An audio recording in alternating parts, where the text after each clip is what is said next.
G'day humans, Chris Stead here. I'm down at Westfield Bondi Junction where Asics has just released the Gel-Kayano 30. That's not it, that's the one from 30 years ago, the very original. Got this little pop-up going where you can go and have a look at the history of the shoe and also try on the new Kayano or Gel-Kayano 30 and run on a treadmill and check it out. And I went down for the launch, which also included a speech by legendary Olympian Robert de Castella and upcoming legendary Australian runner Ed Goddard, which I'll show you in a sec. But there's the shoe itself, that's the brand new one. And I've got a pair, so I'll do a review at some point in the future. You can see there I have put it on. They are extraordinarily comfortable. I can't believe how much it cushions your feet. It really is chalk and cheese to the usual boots and shoes that I'm wearing every single day, but I'll get that on the channel as soon as I can. And yeah, they've also had, actually this is really, really cool, check this out. That's a cake. I love these cakes. Anyway, so that's the shoe, this is the little booth, and we're going to jump right in now and I'm going to play you the speech from the two fantastic runners because I thought it was really interesting.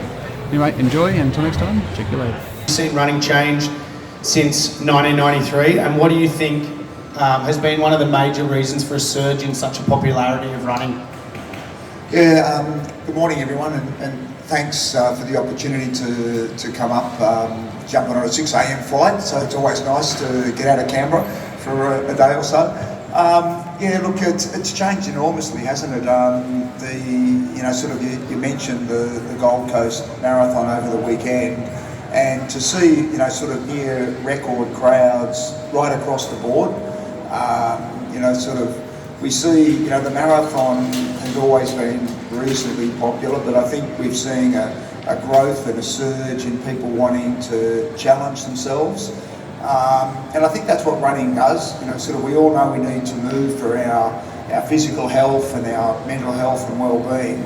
But I think the big thing is that we love to test ourselves, and we need to do things that are hard, and we need to push ourselves outside our comfort zone, because that's only when we really find out who we are and how strong we are mentally.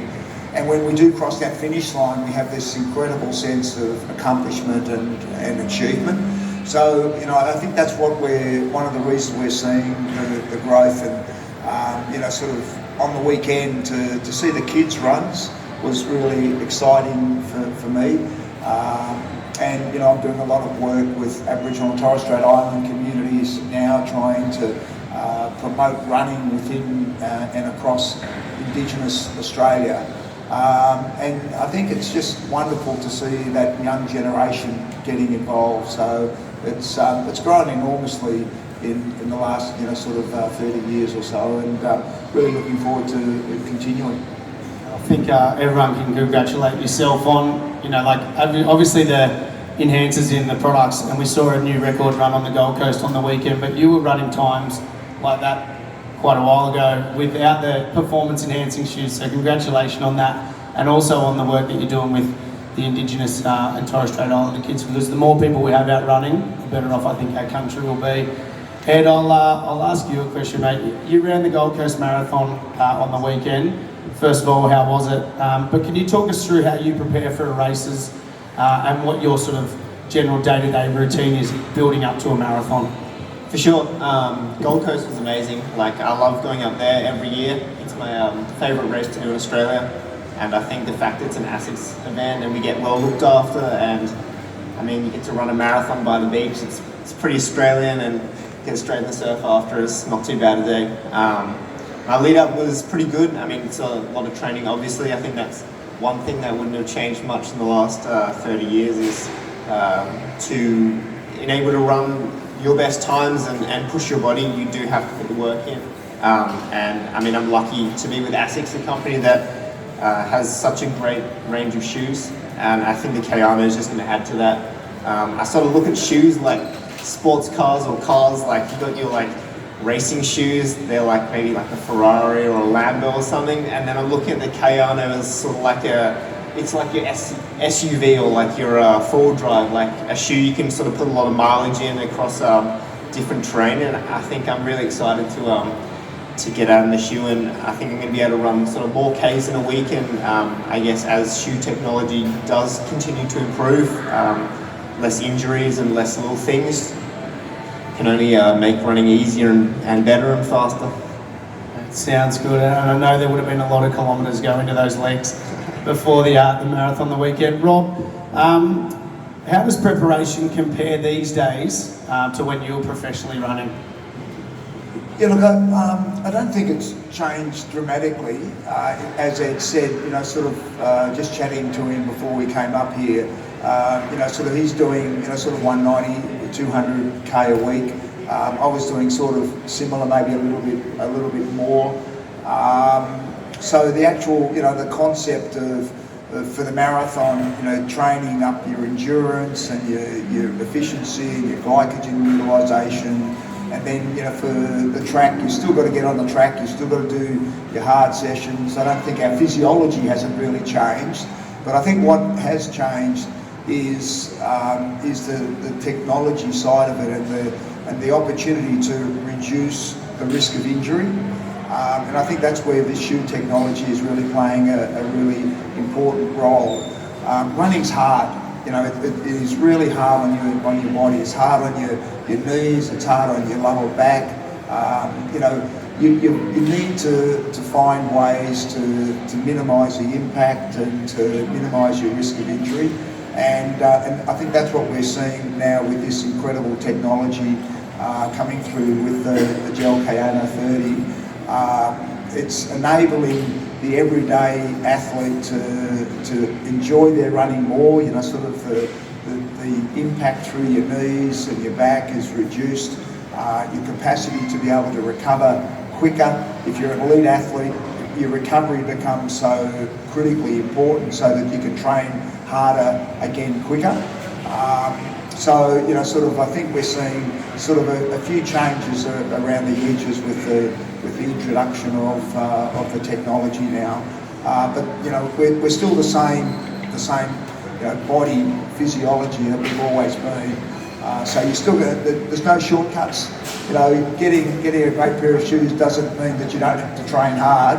All it means is that you reduce your risk of injury and you can maybe just make it a little bit more comfortable out there.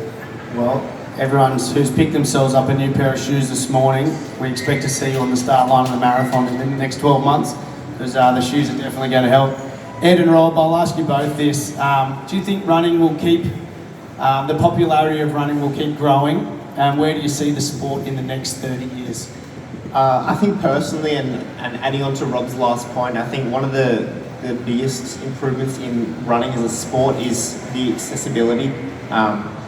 Because this shoe technology and the shoes and the stuff coming out, they help everyone. It's not just for the elite athletes, it's not just for people who are sort of highly trained and able to run in the shoes which are being pushed out. I think sort of back in the day, like, shoes were very thin, and you did have to put a lot of work in to be able to wear that and sort of reap those benefits, whereas if you're sort of just going out for a normal jog, you probably have to wear a shoe that's sort of very stiff and very sort of stable, but it's not fun to run in. And I think sort of the enjoyment factor is where running has improved a lot. I think obviously post COVID, and I think a lot of people have tried running and who never previously did and really enjoy it. I think that's sort of that's where running is going, and these events like Gold Coast and Sydney Marathon getting bigger and more popular. I think that's going to be the best thing for the sport.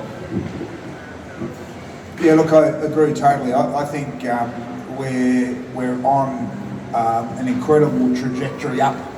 I think we're going to see running just continue to grow and boom. I think the introduction of Park Run has been a huge impetus as an entry opportunity for people to come out and sort of make that transition from maybe sort of just wanting to get fit to going on and doing their free little park runs, because they're right across the community and they're so inclusive and welcoming and they're free. So it's a really wonderful way for people to start to get into sort of a community running type program.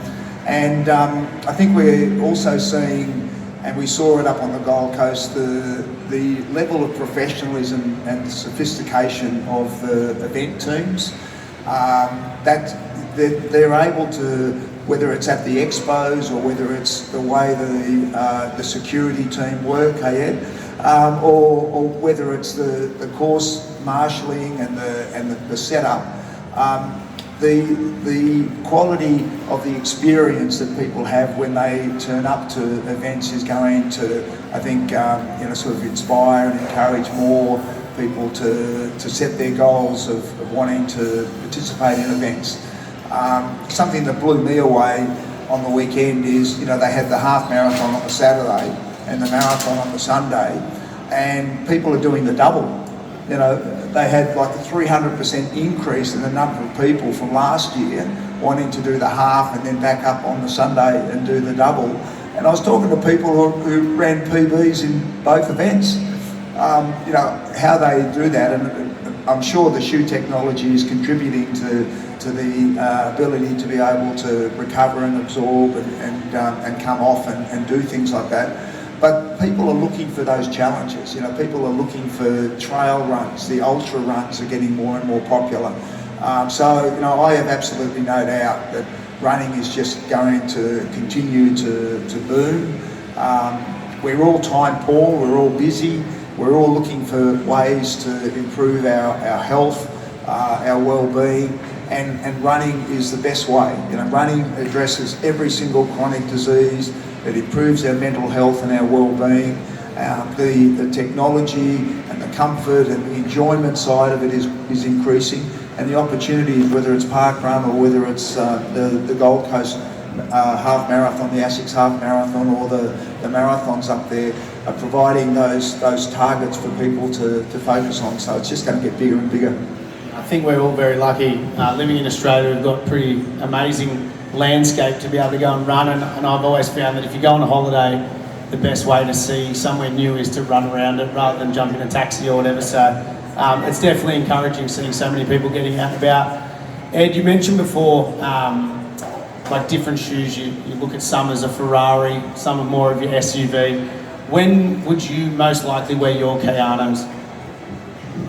I look for the Kayano as sort of the to complement my Ferrari, I guess. If we want to continue that analogy, it's the shoe I'm going to be doing my warm-ups and my warm-downs in, and maybe after a hard Tuesday night track session, I'm going to rock up my Wednesday run in the Kayano, knowing I'm going to get the support. I'm going to be able to recover from my other runs while I'm running, and it's going to be a shoe that's going to have, like, I wouldn't wear any shoe if it wasn't fun or I didn't enjoy running in it, because like I love running. Like, why would you run in a shoe that wasn't nice? And I think with the Kayano, you're able to run in shoes which sort of help your body out more, but they're still fun, and you can you can take them off trail or wherever you like. And I think that's going to be where I rock up in these bad boys. I think what you just said then is a testament to the technology and the improvements in the shoe. You can turn up after a hard running session and do a recovery run in a shoe. For a shoe to be able to assist you with your recovery and to keep getting those Ks in the legs, it's obviously very special. So I'll ask you a final question each, boys. What's your favourite feature of the new Gel-Kayano 30? Well, look, I'm 66 and I've got a lot of kilometres in these old legs, and my poor old knees need the cushioning. I love the fact that these shoes, just wearing them this morning and walking around, I can't wait to put them on and get out for a run, because you need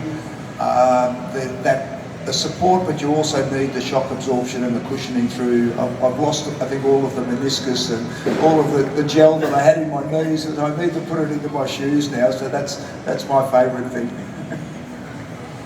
Yeah, I think, obviously I'm not 66, but I think all runners share the same need for cushioning. So I'm very much looking forward to getting out in that. I've worn the Kayano since 2009. It was the first shoe my parents bought me after I made the athletics team for the first time.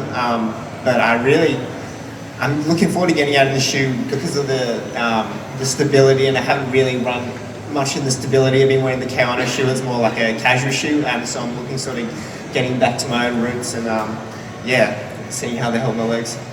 Well, thanks a lot for joining us, boys. Really appreciate your insight into the product and running in general. I mean, when I was an elite athlete, I was all I did was train. You know, twice a day, 7 days a week. 2 recovery sessions a week, and the other 5 days were quality sessions or super long runs. These days I run every second day, you know, like just get out and do 5K in the morning, and it's just become part of my routine and ritual. Get up in the morning, put my shoes on, go out, take the dog out for a bit of a run, come back, have a shower and get ready for the day. So that's just part of the way I live today. Running's not a sport, running's a lifestyle, so you've got to make it part of your lifestyle. And that means you've got to find some way to build it into your everyday or your every week routine. As you do get older, I find now, you know, every second day is enough for me to be able to bounce back and recover. And I'm still getting enough cardio, I'm still getting enough strength through my legs and through my bones to maintain that functional health. But I don't do as many quality sessions and stuff as I used to, so it's become just more of a bit of a routine and a ritual. You still need to find ways to make yourself huff and puff. You know, you have your cardiorespiratory system, that your heart and your lungs, and you've got to find ways to huff and puff. You've got to maintain your muscles and your bones and your ligaments and your tendons, and that's more of your weight-bearing type exercise and activity. And then, you know, sort of the other thing is your balance and coordination. And, you know, as you do get older, it's really important still to do things that challenge you, so that if you do stumble or you trip or whatever, you can catch yourself really quickly. So try to find ways to do all of those, and running does all of them. You know, running obviously works your heart and lungs, obviously works your legs, and especially if you're running on any of the trails and things, you're also working your agility and movement. So just finding a way to build it into your everyday. Thank you. Anyone else got a question? Yeah, I do. Yeah, I was just wondering, is there an age at which you think it's too young to start develop? I guess the body becoming used to wearing these kind of shoes, as opposed to developing just as natural kids. I'm certainly not a fan of young kids running, you know, ultra long distances like marathons and even half marathons until their bones and their joints and muscles and everything are reasonably well developed.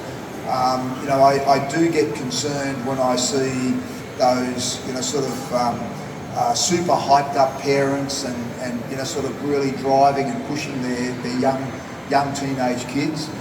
So, you know, sort of from about the age of 17, 18, then you can start to look at building up your mileage and training. And the big thing is also to listen to your body. If you are getting sore, it's a sign that you need to adjust something, you know, like whether it's a pronation shoe or more control or more cushioning, or you need to have a little bit of a recovery and an opportunity to bounce back from the sessions. Everybody is different, and some people will take longer to recover. Some people put different parts of their body under different loads. So there's not one size fits all in terms of the actual training programs and things. But absolutely, I'd discourage young kids from doing too much mileage at a young age before their bones and bodies are fully developed. Yeah, I mean, if I need to add on to the point, I think when you're young, like, you should encourage your kids to play a lot of different sports, and I think sort of all-round development's the key to, I mean, a good childhood. I mean, that's what I did, and I loved it. So, yeah, I think, I mean, that's obviously something else that hasn't changed as much in the last 30 years. I think carb loading and just a good diet overall in your training is going to be your biggest friend. I think you're not going to absorb any training if you don't sort of fuel yourself and recover properly. I mean, that goes for both shoes and for diet and nutrition. I think that's probably one of the most overlooked things. and then I think during the race, I think yeah, you just want good carb sources, and you want to train your body to be able to sort of absorb them as well. You don't want to just throw anything at them on race day for the first time. You want to train with that. But yeah, I think sort of the overarching sort of diet and sort of, I don't know, self-care in with food and stuff. I think that's something that's too overlooked.